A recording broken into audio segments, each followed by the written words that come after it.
18 ذی الحج حضرت عثمان رضی اللہ تعالیٰ عنہ کا یوم شہادت ہے، اور وہ مظلوم مدینہ جو 40 دن تک بھوکا پیاسا رکھ کے شہید کیا گیا، جن کے گھر کا محاصرہ کیا گیا، حضرت علی نے اپنے 2 بیٹوں کو ان کے گھر کی پہرے داری پر لگایا، وہ پہرے داری کرتے تھے، باغیوں نے بھی گھر گھیرا ہوا تھا لیکن دروازے کے پاس یہ کھڑے میں اندر نہیں آنا، اگر ہمیں کچھ کہا تو پھر وہ بھی برا ہے، اس کو کچھ کہا تو وہ بھی برا ہے، پانی لانے کی اجازت نہیں، کھانا لانے کی اجازت نہیں۔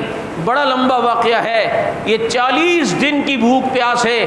ایک دن کھڑے ہوئے اور کہا ظالموں، میں نے بیر روما کا کنواں خرید کر سب میں فی سبیل اللہ وقف کیا تھا، وہیں سے کوئی پانی مجھے دے دو، تمہیں اتنی حیا نہیں آ رہی، تم نے خطبے کے ٹائم میری اس لاٹھی کو بھی توڑا ہے جس لاٹھی پر کبھی میرے نبی سہارا لے کر خطبہ دیا کرتے تھے۔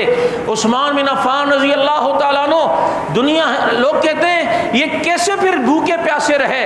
قیامت سے پہلے مسلمان کے ایمان کا یہ حال ہوگا کہ قیامت سے پہلے کی علامتوں اور جو حدیث میں ملتی ہیں کہ ایسے حالات بھی مسلمانوں پر آئیں گے کہ دجال نے پانیوں پہ قبضہ کیا ہوگا، کھانوں پہ قبضہ کیا ہوگا۔ اس وقت جو کامل مسلمان تیسرا کلمہ پڑھے گا، اللہ اس کی بھوک بھی مٹائے گا، اللہ اس کی پیاس بھی مٹائے گا، اور قیامت کے قریب پیدا ہونے والا مسلمان اس کی کلمہ پڑھنے سے، تیسرے کلمے کی برکت سے بھوک اور پیاس ختم ہو سکتی ہے۔ تو اس عثمان سے بھی کسی نے پوچھا بھوک نہیں لگتی، پیاس نہیں لگتی؟ کہا کیوں نہیں لگتی، انسان ہوں، مدینے کی گرمی ہے، لیکن بھوک لگتی ہے، نماز پڑھتا ہوں، پیاس لگتی ہے، قرآن پڑھتا ہوں، اللہ بھوک بھی مٹا دیتا ہے، پیاس بھی مٹا دیتا ہے۔ اور 40ویں دن نبی خواب میں آئے، عثمان جو روزہ 40 دن سے رکھا ہے آج ہمارے پاس افطار کرنا۔ سمجھ گئے، قرآن کریم کی تلاوت کر رہے ہیں، باغی پچھلے رستے سے دیوار کود کر داخل ہوئے اور حضرت عثمان رضی اللہ تعالیٰ عنہ کو سر پہ لوہے کی سلاخ ماری، خون کا فوارہ نکلا۔ کس کو رنگین کیا؟ استنبول کے میوزیم میں آج بھی وہ قرآن کریم موجود ہے، نیٹ کا دور ہے، آج بھی سرچ کر کے وہ قرآن کریم کا نسخہ نکال لینا جس نسخے پر حضرت عثمان تلاوت کر رہے تھے، اور قرآن کی یہ آیت فَسَيَكْفِيكَهُمُ اللَّهُ، اس پر یہ عثمان بن عفان کے خون کے قطرات آج بھی موجود ہیں۔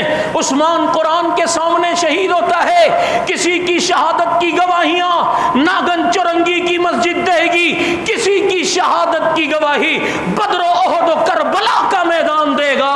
عثمان تیری شہادت کو سلام، تیری شہادت کی گواہی اللہ کا قرآن دے گا۔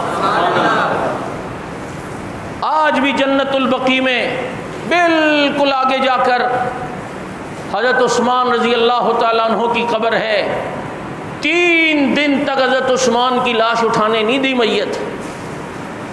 حضرت ام حبیبہ نبی کی بیوی میدان میں آئے اور کہا باغیوں، اگر مجھے یہ میت اٹھانے نہ دی تو میں پیغمبر کی بیوی اب وہ بد دعا کروں گی تمہاری نسلیں تباہ ہو جائیں گی۔ گھبرا گئے۔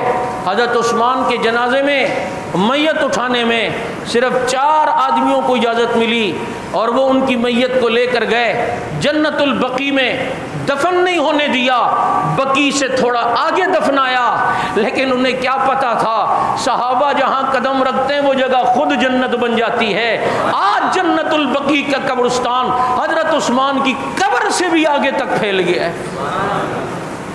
یہ عثمان بن عفان رضی اللہ تعالیٰ عنہ ہیں، نبی کو ان سے اتنی محبت، ہمیں بھی محبت ہونی چاہیے یا نہیں؟ بولو، ہونی چاہیے۔ یہ مدینے کا مظلوم صحابی جنہیں 40 دن بھوکا پیاسا رکھ کے شہید کیا، 18 ذی الحج ان کا یوم شہادت ہے، اور آل و سنت مطالباتی جلوس ہمیشہ نکالتی ہے کہ جناب خلفائے راشدین کے ایام پر عام تعطیل کا اعلان کیا جائے۔ اس دفعہ بھی انشاءاللہ العزیز ہم نے حضرت عثمان بن عفان رضی اللہ تعالیٰ عنہ کی یوم شہادت پر 18 ذی الحج کو لسبیلا سے تبت سینٹر تک جلوس کا اعلان کیا ہے، اور مطالباتی جلوس انشاءاللہ ہوگا، آپ شریک ہوگے؟